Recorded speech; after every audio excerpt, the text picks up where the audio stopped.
ఏ విధంగా వారి పెద్దలు కావచ్చు, ఈ గ్రామస్తులు కావచ్చు, అమ్మవారి దర్శనానికి మా తండ్రి గారు అయినటువంటి నందమూరి తారక రామారావు గారిని తీసుకురావాలి అని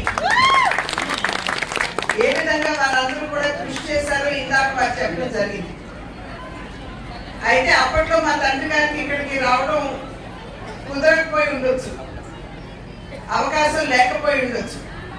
కానీ ఈనాడు మీ పూర్వీకుల యొక్క ఆశ ఏదైతే ఉన్నదో అది పైలోకాల్లో ఉన్నటువంటి మా తండ్రి గారి ఆశీస్సులతోటి, అమ్మవారి అనుగ్రహంతో నాకు ఆ సదావకాశం దక్కడం అనేది ఇది నా పూర్వజన్మ సుకృతంగా నేను భావిస్తున్నాను.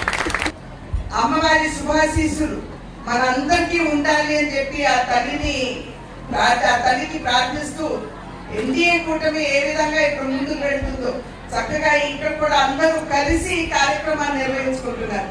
కనుక రాష్ట్రాన్ని ముందుకు తీసుకెళ్తుందో కూడా ఈ కూటమిపై అమ్మవారి ఆశీస్సులు ఖచ్చితంగా ఉండాలి అని చెప్పి ప్రార్థిస్తూ సెలవు తీసుకున్నాను. నమస్కారం.